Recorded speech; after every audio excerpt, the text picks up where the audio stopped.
Hey horror lovers, welcome back to the channel. If you think you've seen all the great horror movies from the 70s, well, think again, because we have one hell of a list planned for you guys today.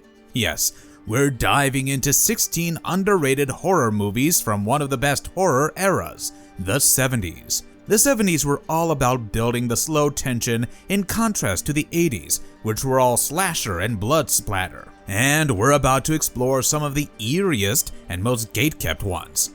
So switch off your lights, switch on your torch, and let's get spooky. Before we go into our explanation, we have a very small request. If you like our content, please support us by subscribing to our channel.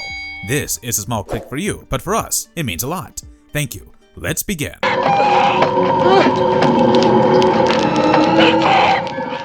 Number 1. Tales That Witness Madness, 1973. We begin with a British anthology horror film directed by Freddie Francis. The overall premise of the film revolves around two psychiatrists, Dr. Tremaine and his colleague Dr. Nicholas, where the former tells the latter about 4 special, but low-key weird, cases he solved. Paul, Timothy, Brian, and Oriole. Mr. Tiger. The first segment is about Paul, a child with parental conflict who has an imaginary tiger friend that may be more than imaginary. Then there's Penny Farthing, where Timothy gets a creepy portrait and a penny farthing bicycle that takes him back to Victorian times, and things get real messy. In Brian's story called Mel, he brings home an old dead tree and displays it as art, which soon starts causing friction in his marriage. Lastly, in Luau, Oriole falls into a voodoo-style trap of her new literary client. Now, of course, all 4 stories get tied together with a pretty climactic ending.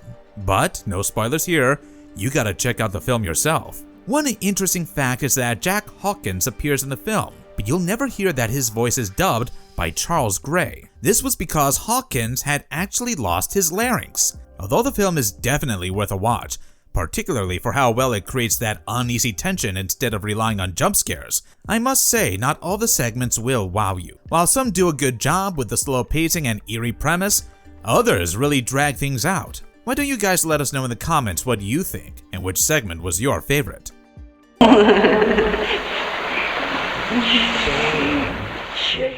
Number 2. The Killing Kind, 1973. This film, directed by Curtis Harrington, follows Terry Lambert, who has been released from prison after 2 years for sexual assault. But guess what? He didn't actually commit the crime and was a victim of circumstance. Naturally, a man who has spent that much time in an environment like jail, and that too wrongfully accused, was consumed by anger and his desire for revenge against all those who were complicit. Then there's his overbearing mother, Thelma, with whom he goes to live in their large boarding house. She's overprotective and suffocating, and there's some definite sexual tension that you'll pick up on. The story simply unravels from there. This film really hones in on the psychological horror of it all, especially with a brilliant performance from Ann Southern, aka Thelma, and a controversial cat torture scene. Yep, if you enjoy horror that's more creepy than scary and breakdowns that are raw and unhinged, then this film is definitely for you.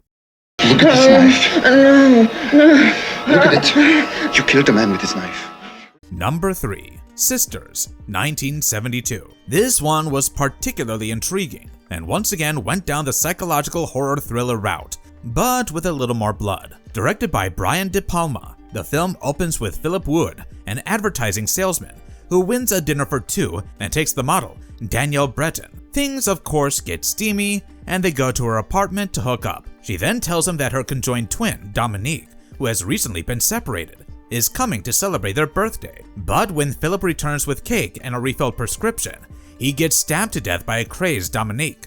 Oops. Now a reporter who lives next door, Grace Collier, witnesses this and immediately alerts the police.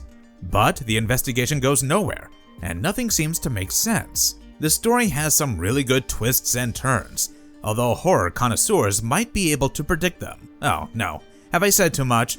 Well, I'll say no more. This film really felt like an homage to Hitchcock, and even had a score by the legendary Bernard Herrmann of Psycho. It has strong performances by the leads, and definitely deserves a watch. Number 4. Symptoms, 1974. Written and directed by Jose Ramon Larraz, Symptoms revolves around Helen Ramsey, who returns to England and invites her friend Anne to her remote country mansion. Things already sound sus, but the remote mansion being isolated, surrounded by overgrown forest cover, really builds the atmosphere. Now, Helen begins to have strange experiences like lapses in memory, hearing voices from the attic, and even bizarre dreams. There is also a missing girl named Cora, who used to be close to Helen, and the handyman, Brady, whose behavior is super suspicious. As the movie progresses, the line between reality, dreams, and hallucinations blurs, and who knows what's true. What's even weirder is that Symptoms was long considered lost and was on the British Film Institute's most wanted list of missing films until 2014, when the negatives were rediscovered. Why should you watch the film? Well, because it's moody, slow, and doesn't show all of its cards. In fact, it'll keep you guessing, and even let you come up with your own explanations, which I think is really commendable.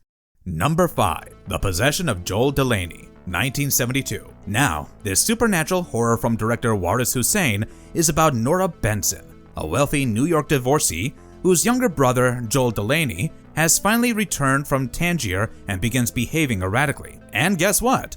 Turns out, Joel has become possessed by a violent serial killer, Tonio Perez, who beheaded victims and lived in an apartment in Spanish Harlem. Now, Nora has to embark on a journey through the occult arts to save her kids from whatever Joel has turned into. The film was actually an adaptation of the 1970 novel by Ramona Stewart and had scenes that were shot in the New York City Public Library. What this film does really well is blend psychological horror, supernatural, and even class and race tensions in 70s New York. It's basically The Exorcist, but with social commentary rather than jump scares.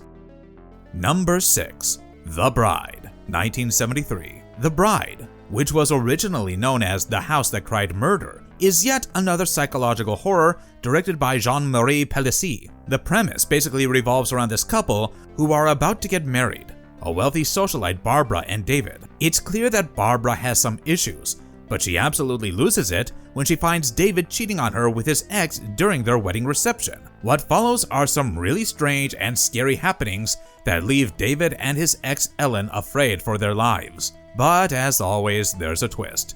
No, I'm not going to spoil it, but did you know that this film can be seen playing at the drive-in in the movie Blood Rage, aka Nightmare at Shadow Woods, 1987? Now, fans find this film thoroughly entertaining and also low-key offbeat with a unique atmosphere, but you have to watch it for the ending. Oh? But you told me, you said you saw it. Number 7. The Haunting of Julia, 1977. Originally titled Full Circle, The Haunting of Julia is a supernatural horror film directed by Richard Loncraine. It was actually based on the novel Julia by Peter Straub. So, what's the story? A woman, Julia Lofting, loses her young daughter to a choking accident where she botches up a tracheotomy. She then tries to start fresh by moving into a large home in London to rebuild her life. But of course, as in most such big houses, she starts having eerie experiences, such as unexplained noises, disappearing figures, children's toys appearing in rooms, and visions of a ghost child she believes resembles Kate. Naturally, Julia now has to deep dive into horror books and the lore of the area she lives in. The climax is pretty emotionally heavy. Even though the pace does get uneven at times, it still delivers the creepy jeepies that most child ghost stories do. And if there's one reason to watch the film, it's Mia Farrow as Julia. It was Devlin! Now let me go, please! Let me go! Devlin, you craven scum! Number 8. Theater of Blood, 1973. Now this one's a special one. It's a horror comedy, directed by Douglas Hickox. In it, there's this Shakespearean actor called Edward Lionheart, who feels bitter because critics have refused to give him a deserved award. So, of course, he fakes his own death and goes on a revenge spree where he kills the critics in murders inspired by Shakespeare's plays. How dramatic, pun intended. Now, I must say, the Shakespearean deaths are the highlight of this film. Along with the dark humor, it seamlessly blends with horror. Now, it may lack some emotional depth, but it absolutely makes up for that with clever staging, witty humor, and some really good performances. Particularly Vincent Price, who plays Edward Lionheart. Turns out Theater of Blood is Price's favorite film. Number 9. The Severed Arm, 1973. Revenge is best served cold, but maybe revenge is also Best Severed Cold. In this film, Jeff Ashton opens a package to find a severed hand. This reminds him of 5 years ago when, as a part of a group of cave explorers, Jeff and others had to cut off the arm of another explorer, Ted Rogers, planning on resorting to cannibalism for survival. But they get rescued pretty much immediately and frame the whole ordeal as an accident. But guess what?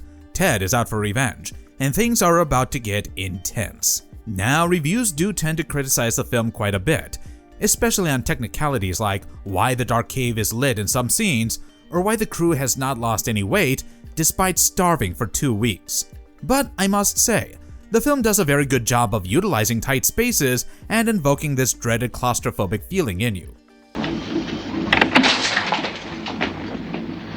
What are you doing in my house?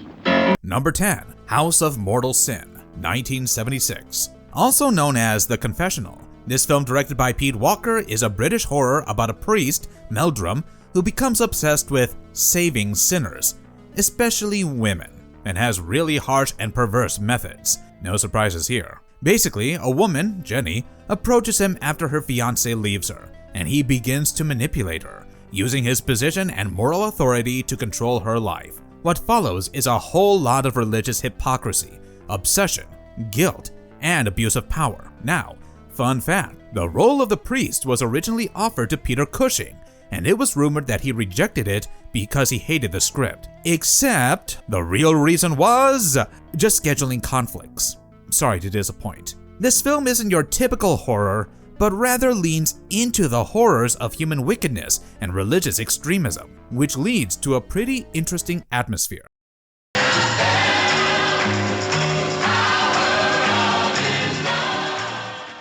Number 11. Jennifer, 1978. Up next, we have a lesser-known supernatural horror thriller, Jennifer, revolving around the main character, Jennifer Baylor, who moves from rural Virginia to a snobbish school called Greenview School as a scholarship student. Naturally, due to the rich-poor divide and the rampant discrimination, she becomes an outcast. She also takes care of her mentally disabled father, Luke, who is obsessed with religious beliefs and runs a pet store. Now Jennifer has a supernatural ability whereby she can communicate with and control snakes, a power that has previously backfired during her childhood. And finally, tired of all the bullying and humiliation, Jennifer unleashes her powers, which leads to a massive climactic showdown. This film is like the opposite of Carrie, where the religious fanatic mother has been replaced with a father. Now, there's a whole lot of critique for the film, including pacing and a lack of subtlety, as well as originality, but it is low-key satisfying when the underdog tortured teen finally gets revenge on her bullies. Number 12. Martin, 1977. Directed by George A. Romero, Martin follows a young man named Martin, who believes himself to be a vampire. Is he actually a vampire though? Maybe in a more symbolic or delusional way, sure. Now, because of his, well, delusions, he often assaults women in their sleep and drinks their blood. Yeah, it's pretty dark. And he comes to live with his elderly cousin, Tate Kuda, and his granddaughter, Christina, in Pennsylvania. Here, he tried to overcome his urges and thirsts, and even to form complex relationships, and the film basically grapples with the question, is he really a vampire or just extremely disturbed? And guess what? The original film ran for nearly 2 hours and 45 minutes. Imagine stomaching that. But this is one film that I can guarantee will not disappoint you. It depicts urban decay and squalor in this really poetic way, and does so well with the central thought-provoking question. Fans have even called it one of horror's best character studies, and I really can't fault them for it. Number 13. Death Weekend, 1976. Now, this one's a Canadian rape revenge thriller directed by William Fruitt. The entire film's story spans around 24 hours. The basic premise is that Diane, a former fashion model, meets Harry, a wealthy dentist who is also a swinger. They have this whirlwind romance, after which they're heading for a weekend trip at his remote lake house. Yep, again, one of those remote lake houses. Man. During their drive over there, they have this altercation on the road with a group of 4 drunken thugs, where Diane sort of drives them off the road. And as you'd think, they're now out for revenge and track down the pair to the lake house, where they commit horrible crimes against them, particularly Diane. But Diane turns the tables on them, And I won't say more than that. This film, when released in the USA, was actually titled The House by the Lake. Now, if you have a weak stomach, this one's not for you because it's pretty brutal, both in terms of violence as well as highlighting power dynamics, and also a little uncomfortable at times. But if you're into horror where the woman has to fight tooth and nail to survive, then maybe give this a watch. Number 14. The Butterfly Murders, 1979. This one's another unique addition to the list. The Butterfly Murders, Tsui Hark's directorial debut, is a Hong Kong wuxia murder mystery with horror elements. The story begins when mysterious killer butterflies are thought responsible for the deaths at the Shen family fort, and a journalist, Fang Hongye, is invited to investigate. There are a number of mystery elements that our protagonist has to unravel, including a handwritten notebook called Hongye's Notebook, more butterfly-related murders, tomb robberies, and a lot more. No spoilers, but there's a huge climactic battle that really kicks things up a notch. This one perfectly blends horror with culture and a more non-Western lore and perspective, which is super refreshing. It also has really great visuals.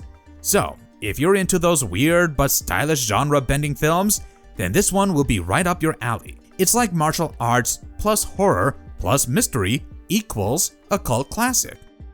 Number 15. The House with Laughing Windows, 1976. We've got yet another genre representation for you guys, and this time it's Italian giallo horror. So, directed by Pupi Avati, The House with Laughing Windows revolves around Stefano, a restorer of art, who has been sent to this remote village to work on a mural that depicts the martyrdom of Saint Sebastian. However, this mural has a really dark past. Stefano hears rumors of how the painter of the mural, Legnani, along with his two cray-cray sisters, used to actually torture human beings as inspiration for his art. Cuckoo, am I right? But that's not all. Suddenly, people around Stefano, including his employer, start dropping dead, and it seems like someone really doesn't want the painting restored or the mysteries unearthed. And guess what?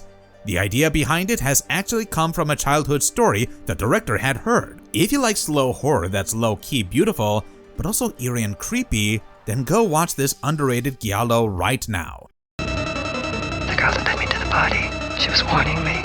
She was warning me. Number 16. Let's Scare Jessica to Death, 1971. The Bloodsuckers are back with this one. Or are they? Well, Let's Scare Jessica to Death revolves around Jessica, who's recently been released from a mental institution and moves with her husband and a friend to an old farmhouse to get better. That's when they come across squatter Emily, and Jessica invites her to live with them. But suddenly things get weird. She starts seeing a strange woman wandering outside, hearing odd noises, sheep go missing, and her husband and friend both seem oddly attracted to Emily. That's when Jessica hears about the folklore of a woman named Abigail who drowned in 1880 and now roams around as a vampire. But are the stories real, or is Jessica relapsing? That's the million-dollar question, and fans really like this film for how creepy it is, despite being a tad slow at times. It's also super atmospheric and haunting, and has genuinely frightened many.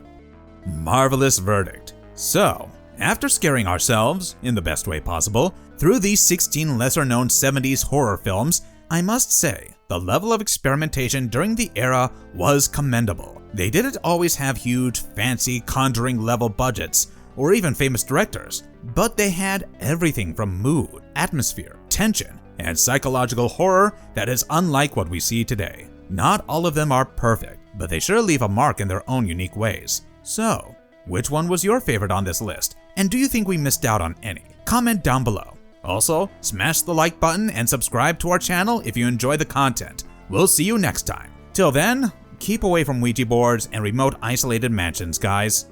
And if you liked our content, don't forget to leave a like and subscribe to us if you haven't already. Have a good one, be safe, and thanks everyone.